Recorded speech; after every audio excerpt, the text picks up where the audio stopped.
ಇತ್ತೀಚಿನ ಸಂಚಿಕೆಗಳನ್ನು ಜಾಹೀರಾತಿನ ಕಿರಿಕಿರಿ ಇಲ್ಲದೆ ನೋಡಿ.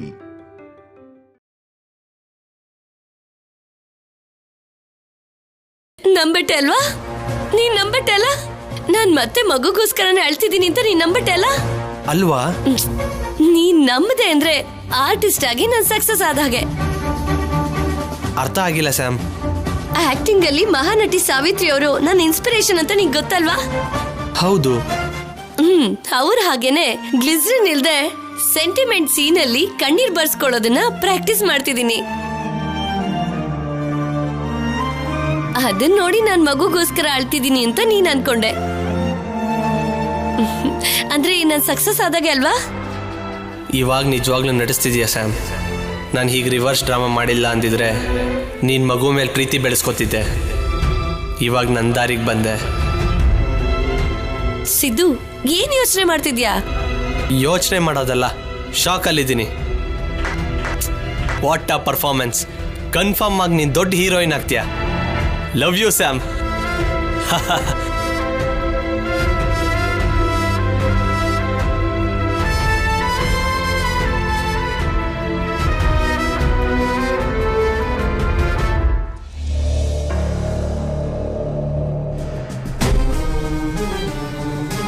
ಯಾವತ್ತು ಈ ಮನೆ ಶಿವಪಾರ್ವತಿ ಮತ್ತೆ ಅನುಪಮ ಅವರು ಸೇರಿ ಸ್ತ್ರೀಧನದ ಹೆಸರಲ್ಲಿ ಅದನ್ ಕೊಡ್ತೀನಿ ಇದನ್ ಕೊಡ್ತೀನಿ ಅಂತ ಒಪ್ಕೊಂಡು ಮಾತ್ ಕೊಟ್ರು, ಆ ಕ್ಷಣದಿಂದ ಅದು ನನ್ನ ಸೊತ್ತು. ನೀವೇ ಅದನ್ನ ಬಚ್ಚಿಟ್ಟು ದೊಡ್ಡ ಮಗಳ ಹತ್ರ ನಾಟಕ ಆಡಿಸ್ತಾ ಇದ್ದೀರಾ. ಹಾಗಾದ್ರೆ ಕಳ್ರು ನೀವೇ ಅಂತಾಯ್ತು.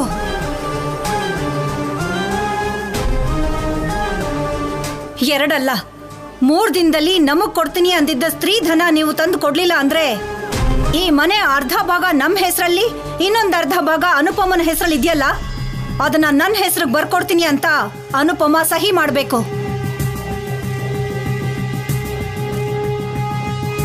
ಈ ಅನುಪಮ ಅಮ್ಮನೆ ಕಳ್ತನ ಮಾಡಿರ್ತಾರೆ.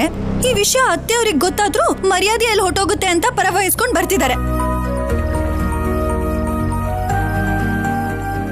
ಅಮ್ಮ,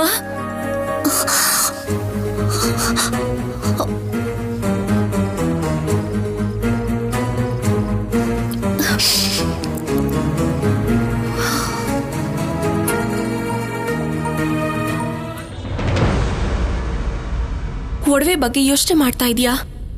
ಹೌದು ಕಲ್ಯಾಣಿ, ನಾನು ಎಷ್ಟು ಯೋಚನೆ ಮಾಡಿದ್ರು ಅದು ಹೇಗೆ ಹೋಯ್ತು ಅಂತಾನೆ ನನಗೆ ಅರ್ಥ ಆಗ್ತಿಲ್ಲ. ನಾನು ಬ್ಯಾಗ್ ತಗೊಂಡು ಹೋಗಿ ನನ್ನ ರೂಮಲ್ಲಿರೋ ಬೀರುನಲ್ಲೇ ಇಟ್ಟಿದ್ದೆ. ಯಾರು ತಗೊಂಡ್ರೋ ಏನೋ. ಅಮ್ಮ, ನೀನು ಬೀರುನಲ್ಲೇ ಇಟ್ಟಿದ್ದೆ ಅಲ್ವಾ? ಹೌದು, ನನಗೆ ಚೆನ್ನಾಗಿ ನೆನಪಿದೆ ಕಲ್ಯಾಣಿ.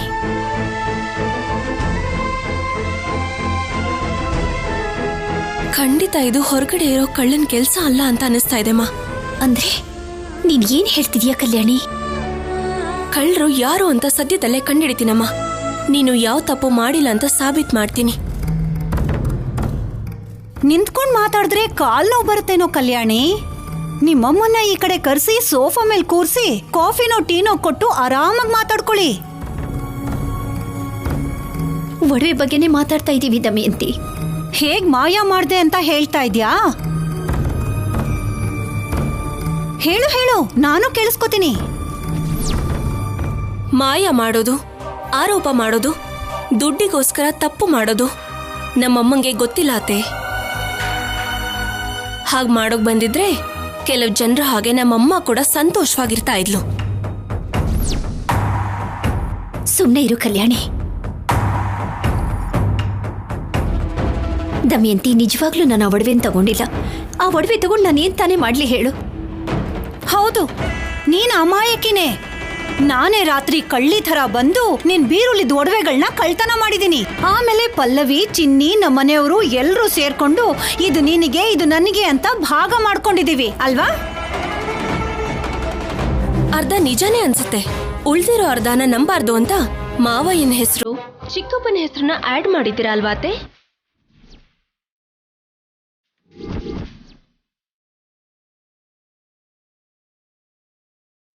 ನೀನು ಬಾಯ್ ಮುಚ್ಕೊಂಡು ಒಳಗಡೆ ಹೋದ್ರೆ ಚೆನ್ನಾಗಿರತ್ತೆ. ಇಲ್ಲ ಅಂದ್ರೆ ಶೌರ್ಯನ್ ಕರಿಬೇಕಾಗತ್ತೆ. ಅವನು ಬಂದ್ರೆ ಮಾತಾಡ್ಬೇಡ ಅಂತ ಹೇಳಿದ್ರು ಇಬ್ರು ಜೋಡಿ ಪಕ್ಷಿಗಳ ಹಾಗೆ ಮಾತಾಡ್ಕೋತಾ ಇರೋದನ್ನ ನೋಡಿದ್ರೆ ಕತೆ ಬೇರೆನೇ ಇರತ್ತೆ. ನಡಿ ಒಳಗಡೆ.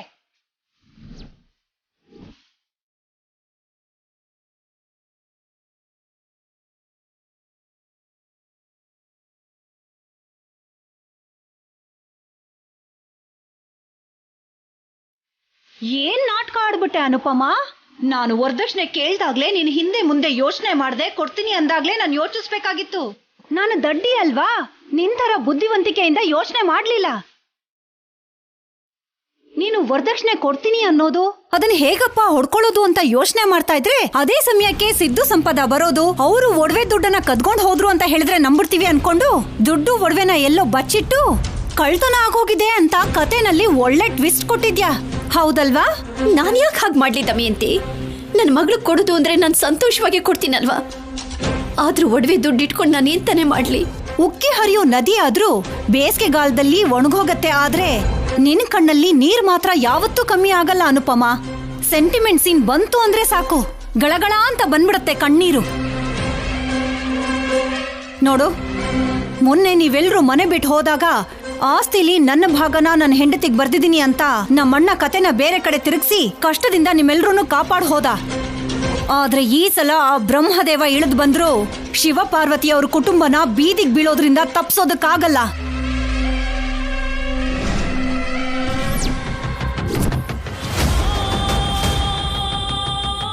ಅದು ಕೂಡ ನಿನ್ನಿಂದಾನೆ, ನಿನ್ನ ಬೇಜವಾಬ್ದಾರಿಯಿಂದ. ನಿನ್ನ ಮೇಲೆ ಕನಿಕರ ತೋರಿಸಿ ಹೆತ್ತು ಮಗಳ ಹಾಗೆ ನೋಡ್ಕೋತಾ ಇರೋ ನಮ್ಮಮ್ಮನಿಗೆ ನೀನು ಕೊಡ್ತಾ ಇರೋ ದೊಡ್ಡ ಬಹುಮಾನ ಅವ್ರನ್ನ ನಡು ಬೀದಿಗೆ ತರೋದು. ಅಂದ್ಹಾಗೆ ನಿನಗ್ ನೆನ್ಪಿದ್ಯೋ ಇಲ್ವೋ, ಮನೆ ಪೂರ್ತಿ ನನ್ನ ಹೆಸರಿಗೆ ಬರ್ಕೊಡ್ತೀನಿ ಅಂತ ನೀನು ಸಹಿ ಕೂಡ ಹಾಕಿದ್ಯಾ. ಇನ್ನು ನಿನ್ನ ಭಾಗ ಕೂಡ ನಂದೇ. ನಿನ್ನ ನೋಡ್ತಾ ಇದ್ರೆ ನನ್ಗೆ ಪಾಪ ಅನಿಸ್ತಿದೆ. ಹೋಗ್ಲಿ, ಬಾಲಾಜಿಗೋ ಕೆಲಸದವ್ರಿಗೋ ಹೇಳಿ ಊರಲ್ಲಿ ಯಾವ್ದಾದ್ರೂ ಹಾಳ್ ಬಿದ್ದಿರೋ ಕೊಟ್ಟಿಗೆನೋ ಇಲ್ಲ ಮನೆನೋ ಇದ್ಯಾ ಅಂತ ಹುಡ್ಕೋದಕ್ಕೆ ಹೇಳ. ಸಹಾಯ ಮಾಡ್ತೀನಿ ಅಂದ್ರು ನೀನ್ ಹೀಗ್ ಅಳ್ತಾ ಇದ್ರೆ ಹೇಗ್ ಅನುಪಮ? ಅಂದ್ಹಾಗೆ ಹೇಳೋದನ್ನ ಮರ್ತೋದೆ. ಮಧ್ಯಾಹ್ನ ಕಮಿಷನರ್ ಅವರು ನಮ್ಮ ಮನೆಗ್ ಬರ್ತಾ ಇದಾರಂತೆ. ನೀವ್ ಬರ್ಕೊಟ್ಟಿರೋ ಪೇಪರ್ಸ್ ಅನ್ನ ಅವ್ರ ಮುಂದೆ ಇಟ್ಟು ನ್ಯಾಯ ಕೊಡ್ಸಿ ಅಂತ ಕೇಳ್ತೀನಿ. ಅವರೇ ನಿಮ್ಮನ್ನ ಈ ಮನೆಯಿಂದ ಆಚೆ ಕಳಿಸ್ತಾರೆ.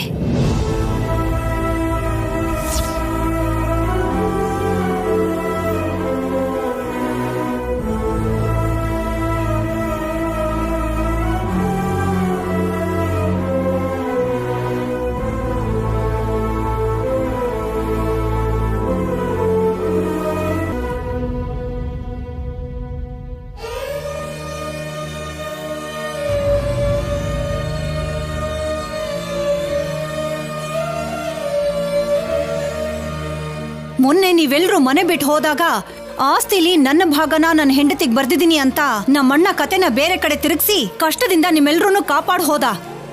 ಆದ್ರೆ ಈ ಸಲ ಆ ಬ್ರಹ್ಮದೇವ ಇಳಿದು ಬಂದ್ರು ಶಿವ ಪಾರ್ವತಿ ಅವ್ರ ಕುಟುಂಬನ ಬೀದಿಗೆ ಬೀಳೋದ್ರಿಂದ ತಪ್ಸೋದಕ್ಕಾಗಲ್ಲ.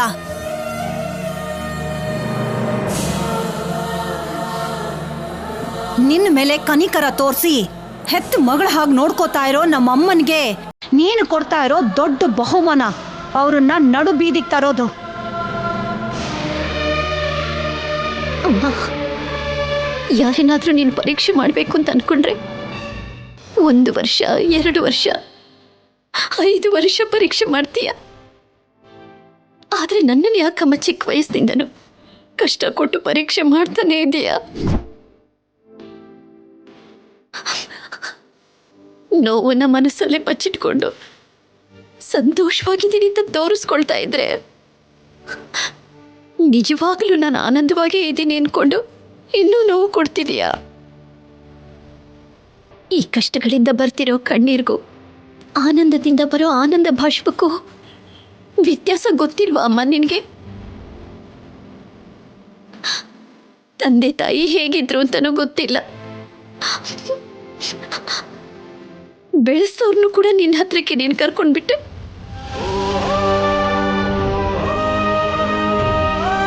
ಒಳ್ಳೆ ಕುಟುಂಬಕ್ಕೆ ಸೊಸೆಯಾಗಿ ನನ್ನನ್ನು ಕಳಿಸ್ಕೊಟ್ಟೆ.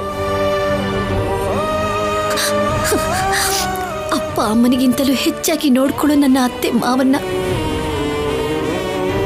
7 ಜನ್ಮಕ್ಕೂ ನನ್ನ ಗಂಡನೇ ನನಗೆ ಬೇಕು ಅಂತ ಕೇಳ್ಕೊಂಡ್ರೆ ಅವರನ್ನು ಕೂಡ ಈ ಜನ್ಮದಲ್ಲೇ ದೂರ ಮಾಡಿದೆ.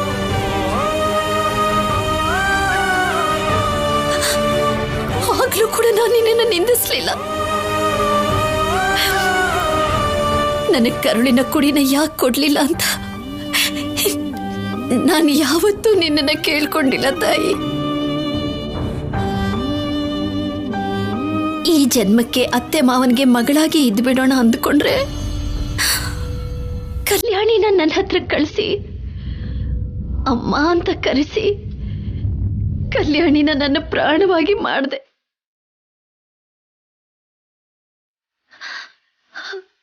ನನಗೆ ಕೊಡೋ ಕಷ್ಟಗಳು ಸಾಕಾಗ್ಲಿಲ್ಲ ಅಂತ ಕಲ್ಯಾಣಿ ಕೂಡ ಕಷ್ಟ ಕೊಡ್ತಾ ಇದೀಯ. ಈಗ ಎಲ್ಲರೂ ನನ್ನಿಂದಾನೆ ಮನೆ ಬಿಟ್ಟು ಹೋಗೋ ಪರಿಸ್ಥಿತಿ ಬಂದಿದೆ. ನನ್ನಿಂದಾನೆ ಎಲ್ಲರಿಗೂ ಕಷ್ಟಗಳು ಬರ್ತಿದೆ. ನನ್ನನ್ನೇ ನಿನ್ನ ಹತ್ರ ಕರೆಸ್ಕೋಬಹುದಲ್ಲಮ್ಮ? ಅನುಪಮ,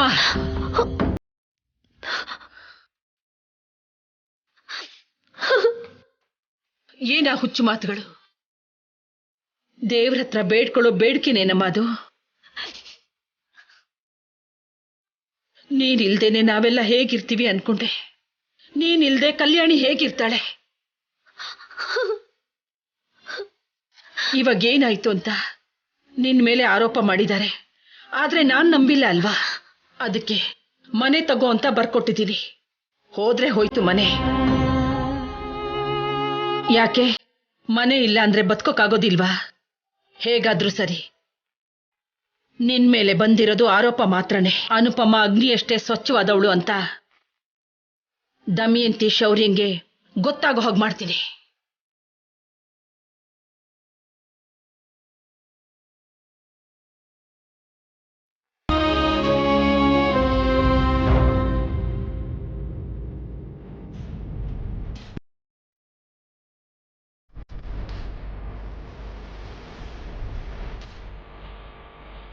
ಆಫೀಸರ್ ಕೂಲಾಗಿರೋ ಹಾಗಿದ್ದಾನೆ. ಅನುಪಮಮ್ಮ ಒಡವೆನ ಕಳ್ತನ ಮಾಡಿಲ್ಲ ಅಂತ ಹೇಳಿದ್ರೆ ಕೇಳ್ತಾನೇನೋ. ಕನಿಷ್ಠ ಯೋಚನೆ ಮಾಡಿದ್ರೆ ಒಳ್ಳೇದೇ ಅಲ್ವಾ? ಹೇಗೂ ಇವಾಗ ಅತ್ತೆ ಕೂಡ ಇಲ್ಲ ಕೇಳಿಸ್ಕೊಳ್ಳೋದಕ್ಕೆ.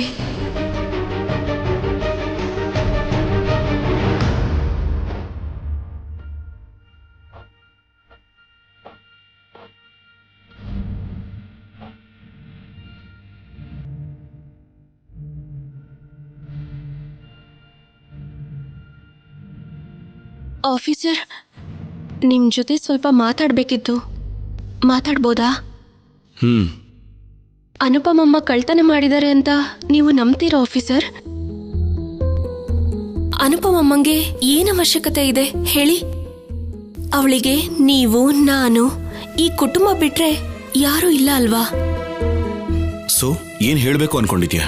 ನನಗೋಸ್ಕರ ಅವ್ರ ಹೆಸರಲ್ಲಿದ್ದ ಫಿಕ್ಸ್ ಡೆಪಾಸಿಟ್ ದುಡ್ಡನ್ನು ಕೂಡ ವರದಕ್ಷಿಣೆ ಹೆಸರಲ್ಲಿ ಯಾರಿಗೂ ಗೊತ್ತಿಲ್ಲದೆ ಸಿದ್ದು ಅವ್ರ ಅಮ್ಮಂಗೆ ಕೊಡಬೇಕು ಅಂತ ಅನ್ಕೊಂಡ್ರು.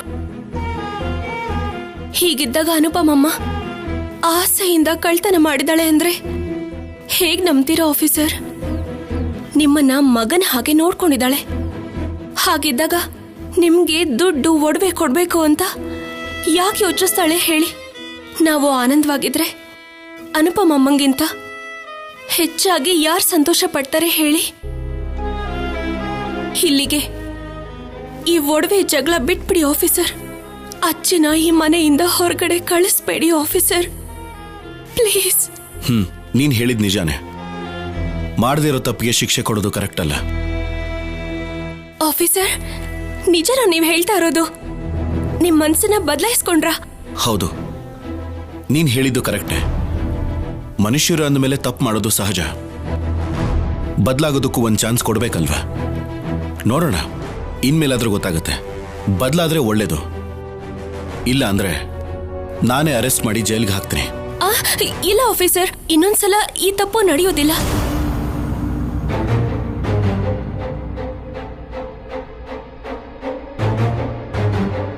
Thank you officer.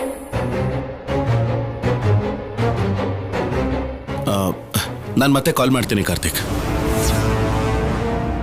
ಆ ಕೇಸ್ ಬಗ್ಗೆ 2 ದಿವಸದಲ್ಲಿ ಮತ್ತೆ ನನಗೆ ಫುಲ್ ಡೀಟೇಲ್ಸ್ ಕಳಿಸ್ಕೊಡಿ. ಓಕೆ, ಬಾಯ್.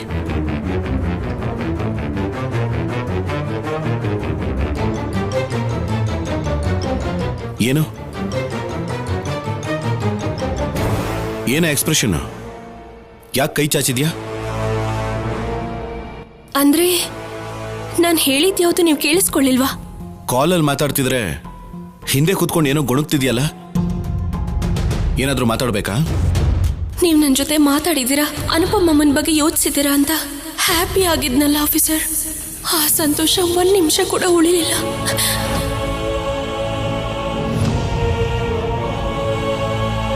ಓಯ್, ನಿನ್ನೆ ಕೇಳಿದ್ದು, ಯಾಕೆ ಸ್ಟ್ಯಾಚು ತರ ನಿಂತಿದ್ಯಾ? ಏನಾದ್ರೂ ಮಾತಾಡ್ಬೇಕಾ?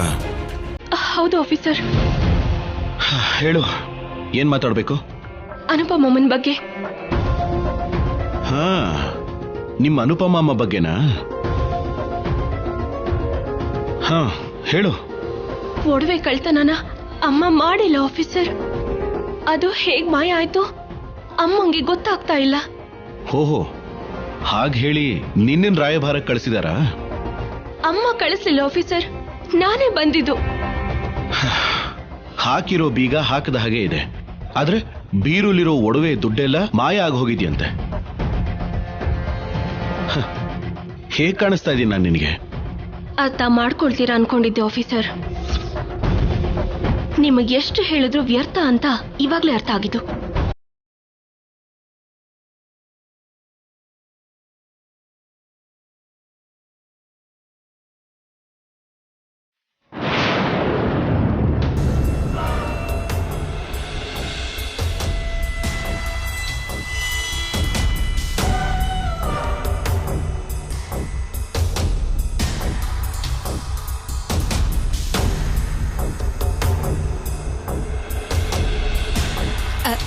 ಶೌರ್ಯ, ಕಮಿಷನರ್ ಅವ್ರ ಜೊತೆಗೆ 5 ಜನ ಪೊಲೀಸರು ಬರ್ತಾರಾ? ಡ್ಯೂಟಿಲಿದ್ರೆ ಡ್ಯೂಟಿ ಮೇಲೆ ಬರ್ತಾರೆ. ಆಹಾ, ಈಗ ಮೇಡಮ್ ಮನೆಯಿಂದಾನೇ ಬರ್ತಿದ್ದಾರೆ ಅನ್ಸುತ್ತೆ. ಆದ್ರೆ ಯಾಕೆ ಹಾಕಿ ಹೇಳಿದ್ಯಮ್ಮ? ನಮ್ಮನೆ ಕಳ್ರನ್ನ ಅದೇ ಅನುಪಮ ಬಗ್ಗೆ ಹೇಳಿದ್ರೆ ಅರೆಸ್ಟ್ ಮಾಡ್ತಾರೇನೋ ಅಂತ. ಅಮ್ಮ, ಬರ್ತಿರೋದು ಕಮಿಷನರ್ ಅವರು. ನೀವು ಅವ್ರ ಮುಂದೆ ಈ ತರ ಚಿಕ್ಕ ಚಿಕ್ಕ ಗಲಾಟೆಗಳ ಬಗ್ಗೆ ಪಂಚಾಯಿತಿ ಮಾಡಬೇಡಿ. 7 ತಲೆಮಾರು ಒಡವೆಗಳು ಕಣೋ, ಅದನ್ನ ಚಿಕ್ಕ ವಿಷಯ ಅಂತ ಹೇಳ್ತಾ ಇದೆಯಲ್ಲ. ಆಲ್ರೆಡಿ ನೀವು ಅನುಪಮಮ್ಮನ ಹತ್ರ ವರದಕ್ಷಿಣೆ ಕೊಡಿ ಅಂತ ಕೇಳಿದ್ರಿ. ಅವರು ಹೇಗಾದ್ರೂ ಕೊಡ್ತೀನಿ ಅಂದ್ರು. ಮತ್ತೆ ಇವಾಗ ಇದೇನತ್ತೆ? ಒಂದ್ ವೇಳೆ ನೀವು ಕಮಿಷನರ್ ಮುಂದೆ ಹೋಗಿ ಮಾತಾಡಿದ್ರೆ ನಿಮ್ ಮಗ ಕೂಡ ಪೊಲೀಸ್ ಆಫೀಸರ್ ಅಲ್ವಾ, ಅವನ್ ನೋಡ್ಕೋತಾನೆ ಬಿಡಿ ಅಂತ ಹೇಳ್ತಾರೆ.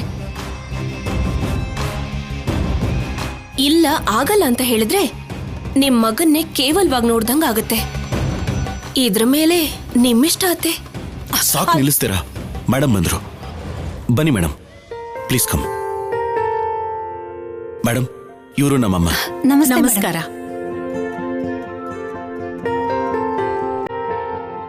ಅವಳು ಮದ್ವೆ ಆಗಿ 1 ವರ್ಷ ದಾಟಿದ್ರು ನಿನ್ ಹೆಂಡತಿ ಬಗ್ಗೆ ಹೇಳೋದಿಕ್ಕೆ ನಾಚಿಕೆ ಹೋಗಿಲ್ವಾ ಶೌರ್ಯ? ನಮಸ್ಕಾರ ಮೇಡಮ್. ಅವ್ರು ಹಾಗೆ, ನೀವು ಕೂತ್ಕೊಳ್ಳಿ. ಪ್ಲೀಸ್ ಕಮ್ ಮೇಡಮ್, ಪ್ಲೀಸ್ ಕೂತ್ಕೊಳ್ಳಿ ಮೇಡಮ್.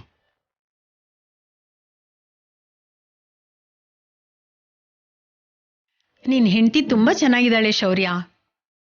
ನೀನೇ ಅವಳನ್ನ ಸೆಲೆಕ್ಟ್ ಮಾಡ್ಕೊಂಡ್ಯೋ ಅವಳೇ ನಿನ್ನನ್ನು ಸೆಲೆಕ್ಟ್ ಮಾಡ್ಕೊಂಡ್ಲೋ? ಅದು ಮೇಡಮ್, ಅದೇನು ಅಂದ್ರೆ ಅವ್ರು ನನಗೆ ಸೆಲೆಕ್ಟ್ ಮಾಡ್ಕೊಳ್ಳೋ ಚಾನ್ಸ್ ಕೊಡ್ಲೇ ಇಲ್ಲ ಮೇಡಮ್.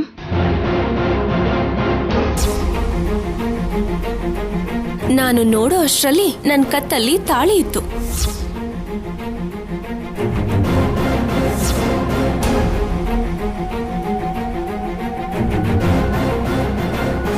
ಅಷ್ಟೊಂದು ಇಷ್ಟ ಆಗಿರ್ತೀಯ ನಮ್ ಶೌರ್ಯನ್ಗೆ. ತಡ ಮಾಡಿದ್ರೆ ಸಿಗಲ್ವೇನೋ ಅಂತ ಹಾಗೆ ಮಾಡಿರ್ತಾನಷ್ಟೆ ಅಲ್ವಾ ಶೌರ್ಯ?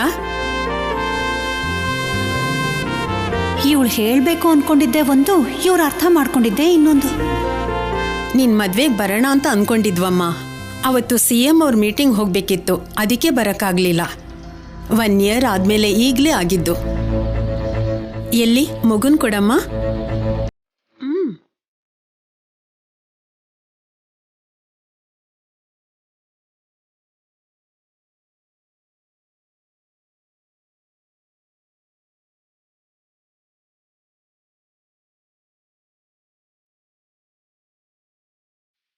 ಮಗು ತುಂಬಾ ಚೆನ್ನಾಗಿದ್ದಾನೆ. ಇವನ್ ಹೆಸರೇನಮ್ಮ? ಇನ್ನೂ ಇಟ್ಟಿಲ್ಲ ಮೇಡಮ್. ಕಂದ ಅಂತ ಮುದ್ದಾಗಿ ಕರಿತಿದ್ದೀನಿ. ನೀನ್ ಹೋಗಿ ಕಾಫಿ ತಗೊಂಡ್ ಬಾ. ಇಲ್ಲಿ ನೋಡಮ್ಮ, ನಿನ್ನ ಹೆಸರೇನು?